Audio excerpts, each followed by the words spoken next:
Everyone, last class में हमने पढ़ा था Thomson and Rutherford model. Okay, now we are going to study development leading to the Bohr's model of atom. The historical result observed from the studies of interaction of radiation with matter have provided immense information regarding the structure of atom and molecules. बहुत सारी information हमें मिली थी.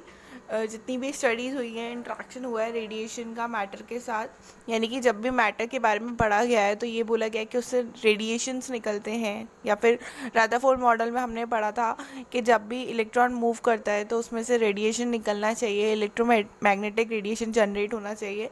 तो Rutherford model में तो ऐसा कुछ नहीं बोला था उन्होंने, रदरफोर्ड ने, कि रेडिएशन निकलता है और फिर उसकी एनर्जी लॉस होती है.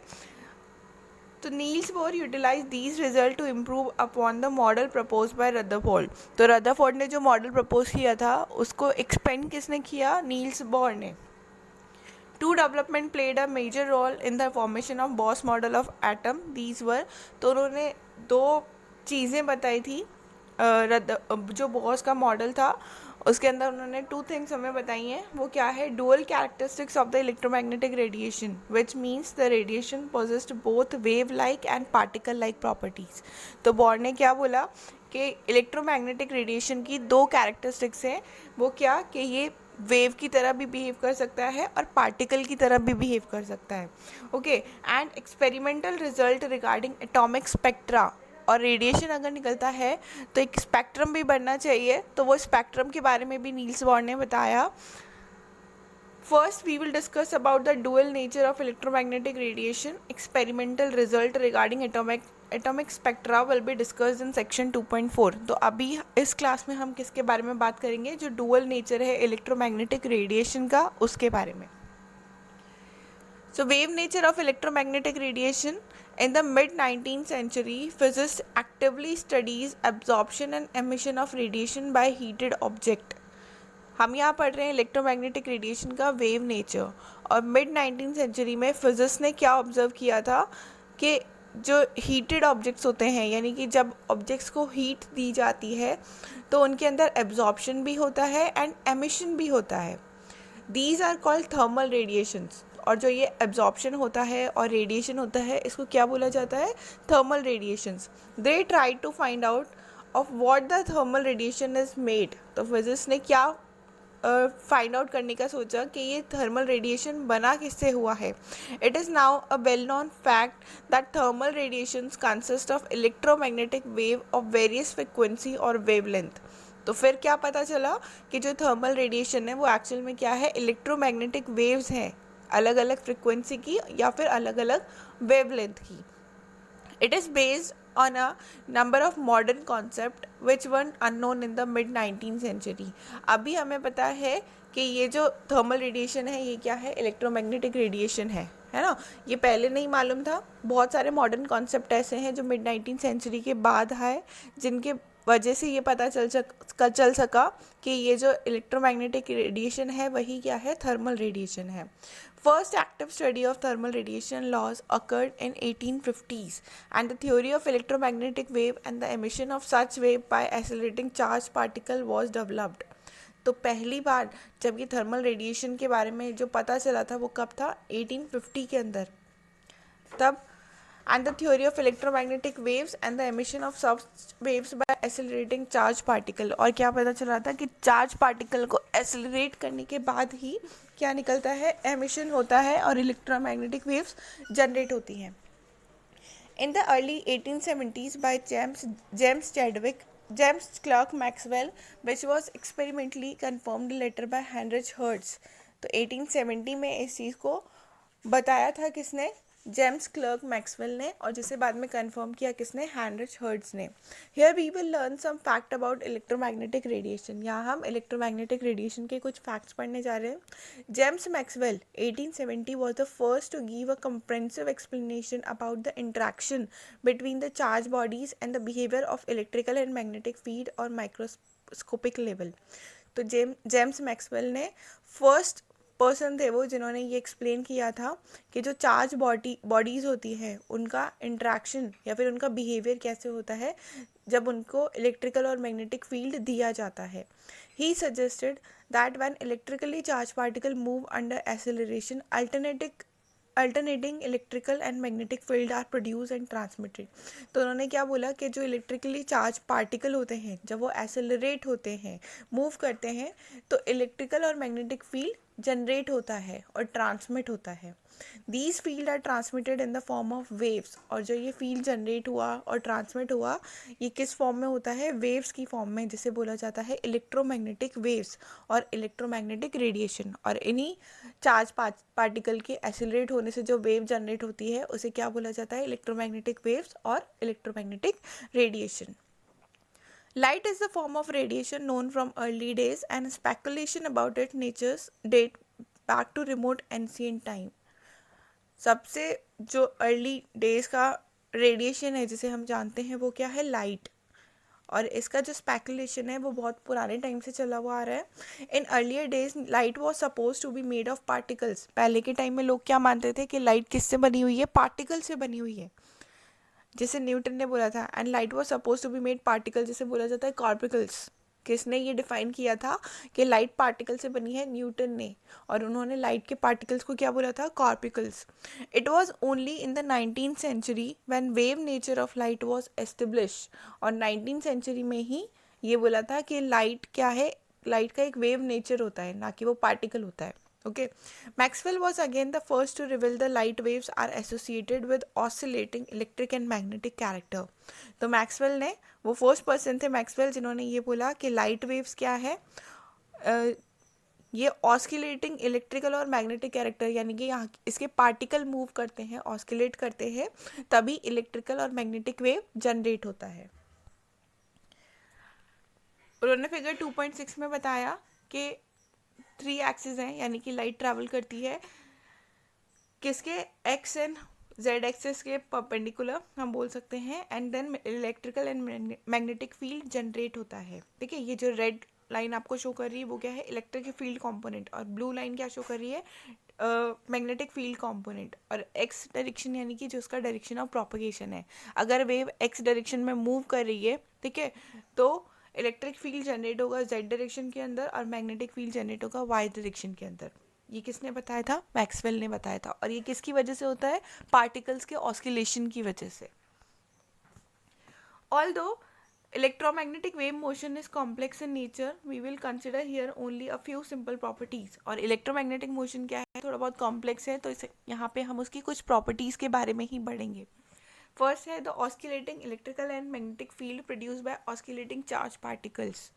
जो electrical and magnetic field generate होता है ऑस्किलेटिंग, जो अभी हमने लास्ट फिगर में देखा था, वो किसकी वजह से होता है? चार्ज पार्टिकल के ऑस्किलेशन की वजह से. Oscillation are perpendicular to each other and both are perpendicular to the direction of propagation of wave. जो इलेक्ट्रोमैग्नेटिक वेव होती हैं उसका प्रोपगेशन क्या होता है? लाइट वेव के परपेंडिकुलर. अभी मैंने आपको बताया था जो लास्ट फिगर था, अगर एक्स डायरेक्शन में आपकी लाइट वेव मूव कर रही है तो इलेक्ट्रिक वेव कहाँ पे जनरेट होगी? वाई डायरेक्शन के अंदर, सॉरी जेड डायरेक्शन के अंदर. और मैग्नेटिक फील्ड जनरेट होगी वाई डायरेक्शन के अंदर. तो दोनों इलेक्ट्रोमैग्नेटिक जो वेव्स होती है वो जनरेट होती हैं जो लाइट वेव ट्रैवल करती है उसके perpendicular. Simplified picture of electromagnetic wave is shown in figure 2.6 और वही हमने 2.6 में देखा था. सेकेंड प्रॉपर्टी है लाइट वेव की, अनलाइक साउंड वेव और wave produce in water, electromagnetic wave do not require medium and can move in vacuum. तो जैसे साउंड वेव होती है और वाटर वेव्स होती हैं, उनको क्या चाहिए होता है? मीडियम चाहिए होता है प्रोपगेट करने के लिए. बट जो लाइट वेव्स होती है उनको कोई मीडियम नहीं चाहिए, वो वैक्यूम में भी ट्रैवल कर सकती हैं. It is now well established that there are many types of electromagnetic radiation which differ from one another in wavelength. तो अब ये पता चल चुका था कि इलेक्ट्रोमैग्नेटिक रेडिएशन बहुत टाइप्स का होता है और उनके अंदर डिफरेंस किस चीज़ का होता है? वेवलेंथ का या फ्रिक्वेंसी का. These constitute what is called electromagnetic spectrum. और जो ये डिफरेंस होता है वेवलेंथ का और फ्रिक्वेंसी का, उसे क्या बोला जाता है? इलेक्ट्रोमैग्नेटिक स्पेक्ट्रम बोला जाता है. Different regions of the spectrum are identified by different names. अलग अलग रीजन में जो स्पेक्ट्रम बनता है उसे अलग अलग नेम दिए गए हैं. Some example are radio frequency region around 10 to the power 6 hertz, used for broadcasting, microwave region around 10 to the power 10 hertz used for radar, infrared region around 10 to the power 13 hertz used for heating, and ultraviolet region around 10 to the power 16 hertz, a component of sun's radiation. तो ये सारे क्या है, difference है, यानी कि अलग अलग स्पेक्ट्रम जो बन रहे हैं उसे अलग अलग नाम भी दिया गया है. जैसे यहाँ पे बोला कि 10 टू द पावर 6 हर्ट्ज जो होता है उसे बोला जाता है radio frequency. Okay, and 10 to the power 10 hertz जो होता है उसे बोला जाता है microwave region. 10 to the power 13 hertz जो होता है उसे बोला जाता है infrared region. And 10 to the power 16 hertz जो होता है उसे बोला जाता है अल्ट्रा वायलेट रीजन. ओके, और वही क्या होता है, sun radiation. The small portion around 10 to the power 15 hertz is what is ordinarily called visible light. 10 to the power 16 hertz हमने क्या बोला, ultraviolet light. ओके, और 10 टू द पावर 15 हर्ट्स उसका ही स्मॉल पार्ट क्या होता है, विजिबल लाइट होता है. It is only this part which are eyes can see और डिटेक्ट. तो ये स्मॉल पार्ट ही होता है, यानी कि 10 टू द पावर 15 हर्ट्स वाला जो स्पेक्ट्रा होता है उसे ही हमारी आंखें देख सकती हैं. Special instrument are required to detect non visible radiation, और नॉन विजिबल रेडिएशन को देखने के लिए स्पेशल इंस्ट्रूमेंट चाहिए होते हैं. यहाँ पे आपको दे रखे हैं डिफरेंट रेज और उनका स्पेक्ट्रम. जो ए वाला फिगर है, the spectrum of electromagnetic radiation, अलग अलग रेडिएशन के अंदर उसका स्पेक्ट्रम दे रखा है, किसका, इलेक्ट्रोमैग्नेटिक रेडिएशन का. और बी फिगर क्या दे रखा है, विजिबल स्पेक्ट्रम, यानी कि 10 टू द पावर 15 वाला स्पेक्ट्रम आपको दे रखा है. The visible region is only a small part of the entire spectrum. तो आप ये देख सकते हैं कि कितना स्मॉल पार्ट है ये. 10 टू द पावर 15 जो स्पेक्ट्रम है हमारे पास इतना बड़ा, 10 टू द पावर -16 से लेकर 10 टू द पावर 24 तक का, और उसमें कितना स्मॉलर पार्ट है 10 टू द पावर 15 का, जो क्या है, विजिबल लाइट है. Different kinds of unit are use to represent electromagnetic radiation, और बहुत सारी यूनिट्स दी गई इलेक्ट्रोमैग्नेटिक रेडिएशन को मेजर करने के लिए. These radiation are characterized by the properties namely frequency and wavelength. और रेडिएशन को हम किस में समझ सकते हैं, फ्रिक्वेंसी के अंदर और वेवलेंथ के अंदर. The SI unit for frequency is hertz. After Heinrich Hertz, it is defined as the number of waves that pass a given point in 1 second. और जो SI यूनिट है फ्रिक्वेंसी की वो क्या है, हर्ट्ज. जैसे किसने दिया था, किसके नाम पे दिया गया है, हेनरिच हर्ट्ज के नाम पे. और फ्रिक्वेंसी क्या होता है कि एक 1 सेकंड के अंदर जो पास होने वाली वेव्स होती हैं, ठीक है, नंबर ऑफ वेव्स जितनी पास होती है 1 सेकंड के अंदर, उसे हम बोलते हैं frequency. Wavelength should have the unit of length, but wavelength की हमने यूनिट दी हर्ट्स, बट वेवलेंथ की यूनिट क्या होनी चाहिए, लेंथ होनी चाहिए. As you know that the SI unit of length is metre. हमने लास्ट क्लास में पढ़ा था, लास्ट चैप्टर में हमने पढ़ा था कि SI यूनिट क्या होती है, लेंथ की मीटर होती है. तो since electromagnetic radiation consist of different kind of waves of much smaller wavelength, smaller unit are required. तो यहाँ पे वेवलेंथ की यूनिट मीटर क्यों नहीं है, क्योंकि, या फिर लेंथ में क्यों नहीं है, क्योंकि बहुत स्मॉलर वेवलेंथ हमने यूज़ करी है. जैसे 10 टू द पावर 15 हमने यूज़ करी है, 10 टू द पावर -6 यूज़ करी है, 10 टू द पावर -24 भी यूज़ करी है. ठीक है, तो इतनी कम वेवलेंथ का हम मीटर, सेंटीमीटर, नैनोमीटर नहीं दे सकते. हमने क्या दिया यहाँ पे, hertz. Figure 2.7 shows various type of electromagnetic radiation which differ from one another in wavelength and frequency. जो अभी हमने फिगर 2.7 देखा था उसके अंदर क्या दे रखा है, इलेक्ट्रोमैग्नेटिक रेडिएशन दे रखा है जो वेवलेंथ और फ्रिक्वेंसी में अलग अलग है. In vacuum, all type of electromagnetic radiation regardless of wavelength travel at the same speed. Vacuum के अंदर जितना भी इलेक्ट्रोमैग्नेटिक रेडिएशन होता है वो सेम स्पीड से ट्रांसफ़र होता है. वो क्या है, 3 × 10⁸ metre per second. This is called speed of light. इसे क्या बोला जाता है, स्पीड ऑफ लाइट बोला जाता है. You have to remember this number कि स्पीड ऑफ लाइट कितना होता है, 3 × 10⁸ metre per second. And is given the symbol C. और इसे कैसे रिप्रेजेंट करते हैं, सिंबल C से रिप्रेजेंट करते हैं. The frequency, wavelength and velocity of light are related by the equation. यहाँ पे आपको एक इक्वेशन दे रखी है जो किस किस में रिलेशन बता रही है, वेलोसिटी ऑफ लाइट के अंदर, वेवलेंथ के अंदर एंड फ्रिक्वेंसी के अंदर. ओके, यानी कि C = V लैम्डा. ओके, यहाँ पे C क्या है, वेलोसिटी ऑफ लाइट है, V क्या है, फ्रिक्वेंसी है, एंड लैम्डा क्या है, वेवलेंथ है. The other common use quantity specially in spectroscopy is wave number. इसके अलावा सी, वी, लैम्डा, इनके अलावा हम जो अदर क्वांटिटी को यूज़ करते हैं वो है वेव नंबर, वी बार, इसे बोलते हैं v bar. Okay, it is defined as the number of wave length per unit length. V bar क्या होता है? Wave number, number of wave length per unit length, यानी कि एक पर यूनिट लेंथ के अंदर जितनी वेवलेंथ्स होती हैं वो क्या कहलाता है? वेव नंबर कहलाता है। Its units are reciprocal of wavelength unit. V bar क्या होता है? जो वेवलेंथ यूनिट थी उसका रेसिप्रोकल वेव नंबर कहलाता है और इसे मीटर पर मीटर से रिप्रेजेंट करते हैं। However commonly used unit is पर सेंटीमीटर। जो कॉमन यूनिट है वो क्या है? पर सेंटीमीटर, क्योंकि हम बहुत कम वेवलेंथ यूज़ करते हैं। ओके, यानी कि बहुत कम लेंथ ही यूज़ करते हैं।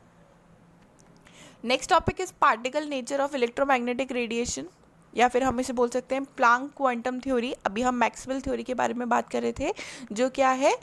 वेव, इलेक्ट्रोमैग्नेटिक वेव्स की तरह रिप्रेजेंट करता है। रेडिएशन जो होता है निकलने वाला, वो किसकी तरह बिहेव करता है? इलेक्ट्रोमैग्नेटिक रेडिएशन की तरह। Now we are going to study about the particle nature of electromagnetic radiation. जो इलेक्ट्रोमैग्नेटिक रेडिएशन होता है, वेव थ्योरी हम पढ़ चुके हैं, पार्टिकल नेचर हमें पढ़ना है। Some of the experiment phenomenon such as diffraction and interference can be explain by the wave nature of the electromagnetic radiation. However following are some of the observation which could not be explained with the help of even the electromagnetic theory of 19th century physics, जिसे हम बोलते हैं classical physics. कुछ experimental phenomena ऐसे होते हैं जैसे diffraction और इंटरफेरेंस, इसको तो हम वेव थ्योरी के से डिफ़ाइन कर सकते हैं, इलेक्ट्रोमैग्नेटिक रेडिएशन से डिफ़ाइन कर सकते हैं जो वेव थ्योरी होती है। बट कुछ ऐसे फेनोमेना होते हैं जिसे हम वेव नेचर से डिफ़ाइन नहीं कर सकते। वो है the nature of emission of radiation from hot bodies. जो ब्लैक बॉडी होती है उनसे निकलने वाला जो रेडिएशन होता है, ठीक है, उसे हम वेव नेचर के थ्रू कैसे डिफाइन करेंगे? Ejection of electron from metal surface when radiation strike it. जो हमने पहले पढ़ा था कि जो मेटल की सरफेस थी उससे निकलने वाला जो इलेक्ट्रॉन है, तो वो इलेक्ट्रॉन कैसे निकला, ये हम कैसे डिफाइन करेंगे? Variation of heat capacity, variation of heat capacity of solids as a function of temperature. जो हीट कैपेसिटीज़ होती है उनमें वेरिएशन क्यों आता है? As a temperature, temperature change क्यों होता रहता है, वेरिएशन क्यों चेंज होता रहता है, ये भी हम वेव नेचर के थ्रू तो डिफाइन नहीं कर सकते। तो ये चीज़ हम किसके थ्रू डिफाइन करेंगे? पार्टिकल नेचर के through. Line spectra of atom with reference to the hydrogen. और हाइड्रोजन का अगर हम देखें तो उसका लाइन स्पेक्ट्रा देखें तो वो भी हम वेव नेचर के थ्रू डिफाइन नहीं कर सकते, क्योंकि हाइड्रोजन के अंदर तो सिंगल एटम प्रेजेंट रहता है, तो उसका वेव कैसे बनेगी?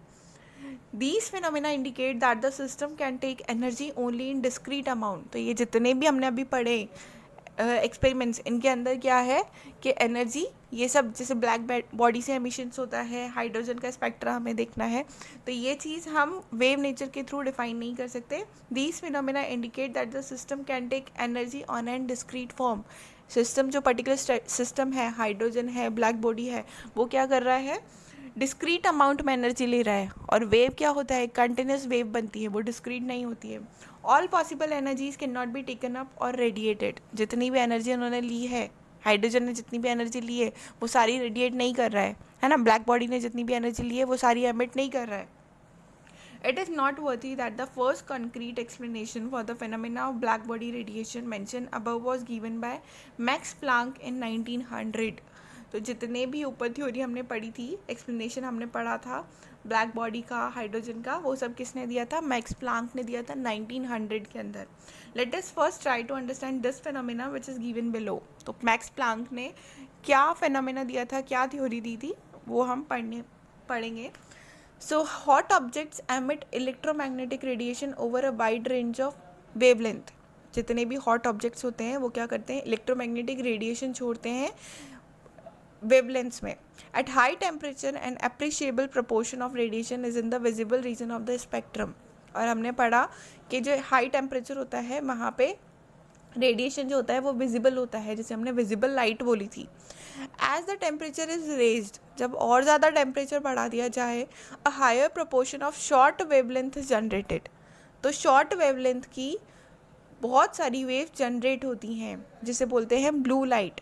For example when an iron rod is heated in furnace, जब एक आयरन रॉड को हीट किया जाता है फर्नेस के अंदर, it first turns to dull red, तो वो फर्स्ट रेड में चेंज हो जाती है, and then progressively become more and more red, और जब टेम्परेचर बढ़ाया जाता है तो वो और ज़्यादा रेड हो जाता है एज इट हीटेड फर्दर, और जब उसे और ज़्यादा हीट दी जाती है the radiation emit become white and then become blue, तो रेडिएशन क्या हो जाता है, वाइट हो जाता है, फिर और हीट देने के बाद वो ब्लू में चेंज हो जाता है as the temperature become very high, क्यों, क्योंकि टेम्परेचर बहुत ज़्यादा हाई हो जाता है.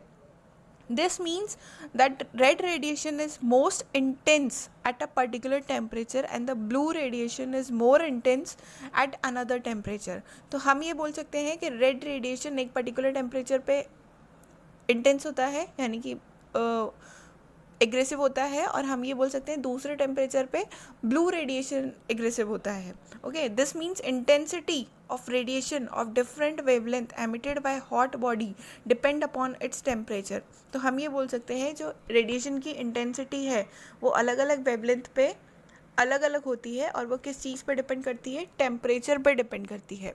तो by late 1850 it was known that objects made of different material and kept at different temperature emit different amount of radiation. तो 1850 में क्या देखा गया कि जो ऑब्जेक्ट्स हैं अलग अलग मटेरियल के, जब उनको अलग अलग टेम्परेचर पे रखा गया तो उनसे निकलने वाला रेडिएशन भी क्या था, अलग अलग था. Also when the surface of an object is irradiated with light, a part of radiant energy is generated reflected as such, a part of absorbed and a part of it is transmitted. तो ये भी देखा गया कुछ object की जो surface थी, जैसे लाइट उन पे डाली गई, इलेक्ट्रोमैग्नेटिक रेडिएशन दिया गया, तो कुछ पार्ट तो एनर्जी का रिफ्लेक्ट हो गया और कुछ पार्ट एब्जॉर्ब्ड हो गया, ठीक है, और कुछ पार्ट ट्रांसमिट हो गया. तो the reason for incomplete absorption, तो ये जो इनकम्प्लीट एब्जॉर्प्शन था कि कुछ पार्ट एब्जॉर्ब हुआ है, कुछ पार्ट ट्रांसमिट हुआ है, कुछ पार्ट रेडिएट हुआ है, तो ये जो इनकम्प्लीट एब्जॉर्प्शन था is that ordinary object are as a rule imperfect absorption of radiation. तो कुछ ऑब्जेक्ट्स ऐसे होते हैं जो इम्परफेक्ट रेडिएशन को शो करते हैं. An ideal body which emits and absorb radiation of all frequency uniformly is called a black body. तो जो एक ऐसा बॉडी, ऐसा ऑब्जेक्ट हम देखें जो सारे जितने भी रेडिएशन है जितना लेता है उतना ही छोड़ देता है, दैट मीन्स कि जितना उसके ऊपर रेडिएशन आप डालोगे, एमिट करोगे, उतना ही वो एब्जॉर्ब कर लेता है, ठीक है, सारी फ्रिक्वेंसीज़ का. तो वो क्या कहलाता है, ब्लैक बॉडी कहलाता है, और उससे निकलने वाला जो रेडिएशन होगा वो क्या कहलाएगा, black body radiation. In practice no such body exist, तो रियलिटी में तो ऐसी कोई ब्लैक बॉडी एग्जिस्ट नहीं करती है. Carbon black approximate fairly close to black body, but carbon को बिल्कुल नियर बोला गया है ब्लैक बॉडी के. A good physical approximation to a black body is a cavity with a tiny hole. और अगर हम बोलें कि एक फिजिकल अप्रॉक्सीमेशन देखना है अगर हमें ब्लैक बॉडी का, तो वो क्या है, जिसके अंदर एक छोटा सा होल है which has no other opening, जिसके अलावा उसके अंदर कोई ओपनिंग नहीं है, यानी कि जितना भी एमिशन होगा वो उस छोटे से होल से ही होगा. Any ray entering the hole will be reflected by the cavity wall and will be eventually absorb by the wall. अगर कोई और रे, यानी कि होल के अलावा अगर कोई भी और रे पूरी ब्लैक बॉडी पे डाली जाती है तो वो कैविटी क्या कर लेगी, उसे रिफ्लेक्ट कर देगी वापस से, ठीक है, या तो वॉल से एब्जॉर्ब कर लेगी या फिर वॉल से ही रिफ्लेक्ट कर देगी. बट जो टाइनी होल है वो ब्लैक बॉडी का, वो सारे रेडिएशन, सारी फ्रिक्वेंसीज को एब्जॉर्ब कर लेगा. अब black body is also a perfect radiator of radiant energy. तो हम ये बोल सकते हैं कि ब्लैक बॉक्स क्या है, यानी कि ब्लैक बॉडी क्या है, एक परफेक्ट रेडिएटर है रेडिएंट एनर्जी का. Furthermore a black body is in the thermal equilibrium with its surrounding. It radiates same amount of energy per unit area as it's absorbed from its surrounding in any given time. तो black body को क्या बोला गया है thermal equilibrium के अंदर, कि जितना अमाउंट वो एब्जॉर्ब करता है उतना ही वो नेचर में वापस छोड़ देता है. The amount of light emitted from a black body and it's spectra distribution depend only on its temperature. जो भी अमाउंट वो एब्जॉर्ब कर रहा है और जो भी स्पेक्ट्रा वो बना रहा है, ट्रांसमिट कर रहा है, वो किस चीज़ पे डिपेंड करता है, उसके टेम्परेचर पे डिपेंड करता है. Eight a given temperature intensity of radiation emitted increase with the increase of wavelength.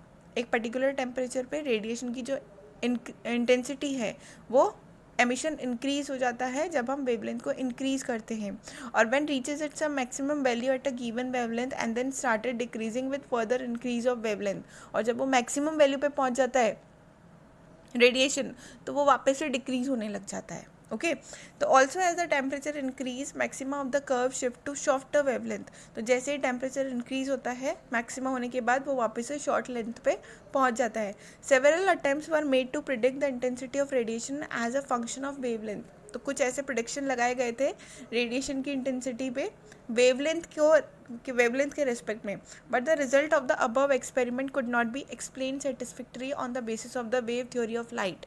तो ये चीज़ के एक पर्टिकुलर टाइनी होल होता है, उसी के अंदर सारा एब्जॉर्प्शन होता है, तो ये चीज़ हम वेव थ्योरी के अकॉर्डिंग नहीं समझ सकते थे। तो Max Planck arrived at a satisfactory relationship by making an assumption that absorption and emission of radiation arises from oscillation। तो मैक्स प्लांक ने क्या बोला कि जो एब्जॉर्प्शन होता है और रेडिएशन होता है वो किस चीज़ पे डिपेंड करता है, ऑस्किलेशन पे। किसके ऑस्किलेशन पे? एटम्स के।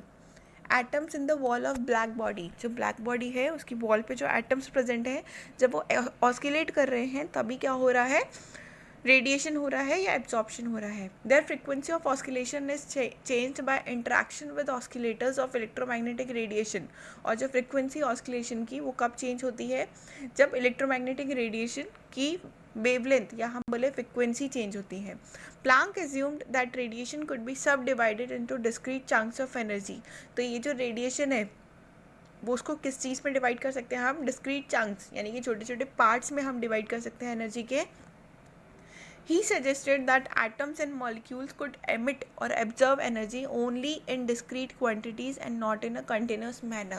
तो वेव में तो हमने क्या पढ़ा था कि एनर्जी रिलीज होती है किस फॉर्म में, कंटिन्यूस मैनर में, बट एटम क्या करता है, जो एटम के जो एटम और मॉलिक्यूल्स हैं वो एनर्जी को एमिट और एब्जॉर्ब करते हैं ओनली इन डिस्क्रीट क्वांटिटी, यानी कि थोड़ी थोड़ी देर में रिलीज करते हैं या फिर एब्जॉर्ब करते हैं, कंटिन्यूसली नहीं करते हैं।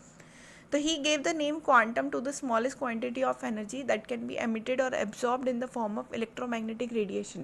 तो electromagnetic radiation में जो सबसे smallest part है उसे मैक्स प्लांक ने क्या बोला, क्वांटम बोला, जो एनर्जी को रिलीज भी करता है और एब्जॉर्ब भी करता है। The energy E of a quantum of radiation is proportional to its frequency and is expressed by equation.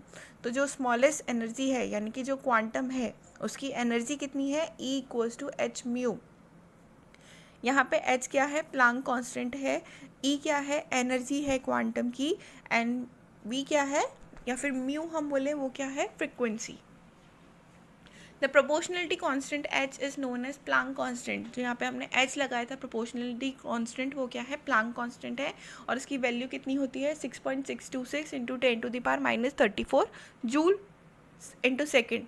With this theory, Planck was able to explain with distribution of intensity in the radiation from black body as a function of frequency और wavelength at different temperature। तो इस theory के according Planck ने क्या explain किया था कि black body के अंदर जो radiation होता है वो फ्रीक्वेंसी और वेवलेंथ से कैसे अलग अलग टेम्परेचर पे अलग अलग हो सकता है। तो quantisation has been compare to standing on the staircase. तो क्वांटाइजेशन को हम ऐसे समझ सकते हैं कि एक स्टेयरकेस है ना, सीढ़ियाँ हैं, तो एक पर्सन एक या तो फर्स्ट स्टेप पे खड़ा हो सकता है या फिर सेकंड स्टेप पे, but it is not possible for him her to stand in between the two step. तो किसी भी पर्सन के लिए ये पॉसिबल नहीं है कि दो सीढ़ियों के बीच में वो खड़ा हो जाए। ओके, तो the energy can take any one of the value from the following set but cannot take on any value between them।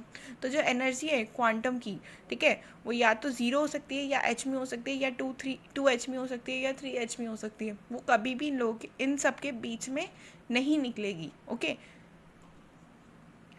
तो फोटोइलेक्ट्रिक इफेक्ट क्या है next. In 1887 H. Hertz performed a very interesting experiment in which electron were ejected when certain metal were exposed to a beam of light as shown in figure 2.9।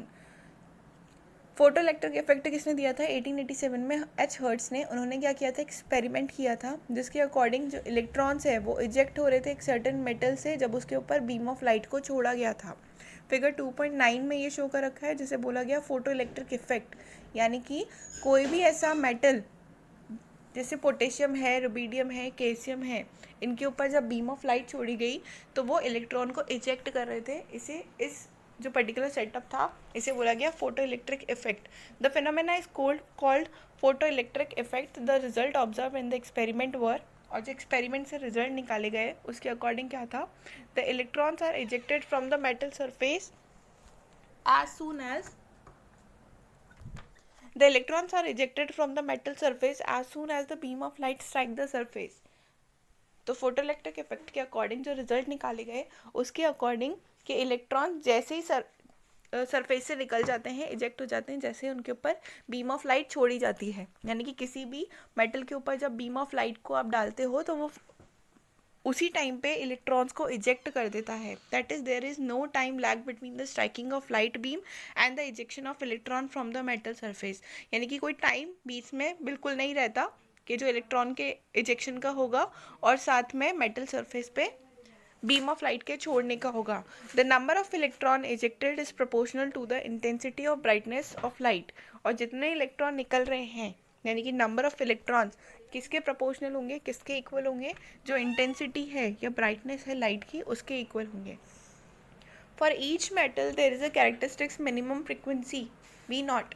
हर एक metal के लिए एक minimum frequency होती है जो होती है we not, जिसे बोलते हैं threshold frequency, below which photo electric effect is not observed. उसके नीचे फोटो इलेक्ट्रिक इफेक्ट को आप ऑब्जर्व नहीं करते हो, कर सकते हो। दैट मीन्स कि आपको एक पर्टिकुलर इंटेंसिटी यानी कि फ्रिक्वेंसी की लाइट छोड़नी पड़ेगी तभी इलेक्ट्रॉन्स एमिट होंगे।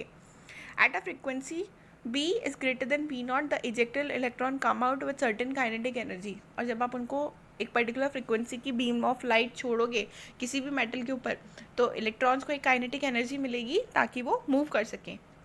The kinetic energies of these electrons increase with the increase of frequency of light used। तो जैसे जैसे आप फ्रिक्वेंसी बढ़ाते जाओगे वैसे ही एमिशन भी यानी कि इलेक्ट्रॉन्स का जो काइनेटिक एनर्जी है वो भी बढ़ती जाएगी। All the above result could not be explained on the basis of law of classical physics। तो ये जितने भी ऊपर हमने रिजल्ट्स पढ़े थे उसे आप क्लासिकल फिजिक्स के थ्रू नहीं समझ सकते हो। According to later the energy content of the beam of light depend upon the brightness of light. जो एनर्जी है बीम ऑफ लाइट की वो किस पे डिपेंड करती है, उसकी ब्राइटनेस पे डिपेंड करती है। In other words number of electron ejected and kinetic energy associated with them should depend on the brightness of light. तो हम ये बोल सकते हैं कि जितने इलेक्ट्रॉन निकले हैं या फिर जो इलेक्ट्रॉन की काइनेटिक एनर्जी है वो भी किस चीज़ पे डिपेंड करी, ब्राइटनेस ऑफ लाइट पे। It has been observe that though the number of electron ejected does not depend upon the brightness of light, the kinetic energy of the ejected electron does not. तो जितना अगर हम brightness को नहीं बढ़ाएंगे तो kinetic energy भी नहीं बढ़ेगी इलेक्ट्रॉन की। For example red light of any brightness may shine on a piece of potassium metal for hours but no photoelectric ejected। तो एक अगर रेड लाइट अगर आप डाल रहे हो 4.3 to 4.6 into 10⁻14 हर्ट्ज की पोटेशियम मेटल के ऊपर तो फोटो इलेक्ट्रिक इफेक्ट जनरेट नहीं होगा। But as soon as even a very weak yellow light, but अगर आपने उसके ऊपर रेड लाइट की जगह येलो लाइट डाली है, ठीक है, जिसकी फ्रिक्वेंसी है 5.1 से 5.2 इंटू 10⁻14 हर्ट्ज, तो पोटेशियम मेटल से शाइन निकलेगी। दैट मीन्स के इलेक्ट्रॉन निकलने स्टार्ट हो जाएंगे। तो यहाँ पे थ्रेशहोल्ड फ्रिक्वेंसी जो पोटेशियम मेटल की है वो है 5 इंटू 10⁻14 हर्ट्ज। यानी कि 5 से अगर आपने कम इंटेंसिटी की लाइट डाली है या फ्रिक्वेंसी की लाइट डाली है तो इलेक्ट्रॉन एमिट नहीं होंगे। यानी कि एक मिनिमम एनर्जी तो रिक्वायर्ड है ही सही, यानी कि उसे हम बोलते हैं थ्रेशहोल्ड फ्रिक्वेंसी। तो पोटेशियम मेटल की थ्रेशहोल्ड फ्रिक्वेंसी कितनी है, 5 into 10⁻14 hertz. Einstein was able to explain the photoelectric effect using Planck quantum theory of electromagnetic radiation as a starting point। तो आइंस्टीन ने भी 1905 के अंदर एक्सप्लेन किया था photo electric effect Planck quantum theory के according by using electromagnetic radiation as a starting point. Starting से उन्होंने इलेक्ट्रोमैग्नेटिक रेडिएशन को स्टार्ट किया, बट उन्होंने भी शायद यही फाइंड आउट किया कि एक मिनिमम थ्रेशहोल्ड फ्रिक्वेंसी देना ज़रूरी है किसी भी मेटल के ऊपर ताकि वहाँ से इलेक्ट्रॉन्स एमिट हो सकें और एक पर्टिकुलर काइनेटिक एनर्जी उनको मिल सके। Shining a beam of light onto a metal surface therefore be viewed as shooting a beam of particle, the proton। Shining का मतलब क्या है, अ बीम ऑफ लाइट, एक लाइट जब बीम ऑफ लाइट छोड़ी जाती है मेटल के ऊपर तो शाइनिंग का मतलब क्या है, be viewed as shooting a beam of particles, यानी कि वो पार्टिकल्स के ऊपर जाके गिर रही है, दैट मीन्स प्रोटॉन्स के ऊपर. When a proton of sufficient energy strikes an electron in the atom of metal, it transfers its energy instantly to the electron during the collision and the electron is ejected without any time lag or delay. जब proton के ऊपर beam of light गिरी, ठीक है, तो फिर proton ने अपनी energy किसको दी? इलेक्ट्रॉन को, जब वो इलेक्ट्रॉन के साथ कोलाइड होगा. और जब इलेक्ट्रॉन को वो एनर्जी मिली तो वो वैसे ही इजेक्ट होना स्टार्ट कर देता है. Greater the energy possessed by the proton, greater will be the transfer of energy to the electron and greater the kinetic energy of ejected electron. तो जितनी ज़्यादा प्रोटॉन एनर्जी देगा इलेक्ट्रॉन को, यानी कि जितनी ज़्यादा बीम ऑफ लाइट की इंटेंसिटी होगी, ठीक है, फ्रिक्वेंसी होगी, तो उतनी ही ज़्यादा लाइट वो ट्रांसफ़र करेगा इलेक्ट्रॉन को और उतनी ही ज़्यादा काइनेटिक एनर्जी मिलेगी इलेक्ट्रॉन को और वो उतना ही क्विक टाइम में वो इजेक्ट होना स्टार्ट हो जाएगा. In other words, kinetic energy of the ejected electron is proportional to the frequency of electromagnetic radiation. तो हम ये बोल सकते हैं कि जो काइनेटिक एनर्जी है इजेक्टेड इलेक्ट्रॉन की, वो किसके प्रोपोर्शनल है? इलेक्ट्रोमैग्नेटिक रेडिएशन के. Since the striking proton has energy equal to h mu, हमने पहले पढ़ा है कि जो स्ट्राइकिंग प्रोटॉन है उसकी एनर्जी किसके इक्वल है? h mu के इक्वल है. And the minimum energy required to eject the electron is h mu naught. और जो मिनिमम एनर्जी, थ्रेशोल्ड एनर्जी चाहिए, वो किसके इक्वल है? h mu नॉट के इक्वल है. Then the difference in energy is transferred as the kinetic energy of the photo electron. तो difference है, यानी कि h mu minus h mu naught अगर हम निकालेंगे तो वो एनर्जी रिक्वायर्ड होती है किस चीज़ के लिए? फोटो इलेक्ट्रॉन के लिए, यानी कि काइनेटिक एनर्जी के लिए. किसकी? इलेक्ट्रॉन की. Follow the conservation of energy principle, the kinetic energy of the ejected electron is given by the equation 2.7. तो जो हमने ऊपर पढ़ा कि एक थ्रेशोल्ड फ्रिक्वेंसी और एक पर्टिकुलर फ्रिक्वेंसी, यानी कि एनर्जी जब दी जाती है इलेक्ट्रॉन को तभी वो उसको काइनेटिक एनर्जी मिलती है. तो हम ये बोल सकते हैं कि जो काइनेटिक एनर्जी है इजेक्टेड इलेक्ट्रॉन की, उसे हम रिप्रेजेंट कर सकते हैं h mu naught plus half m v square की.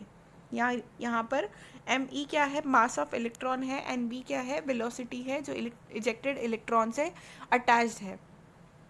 Lastly, a more intense beam of light consist a larger number of protons. Consequently the number of electrons ejected is also larger as compare to that in an experiment in which a beam of weaker intensity of light is employed.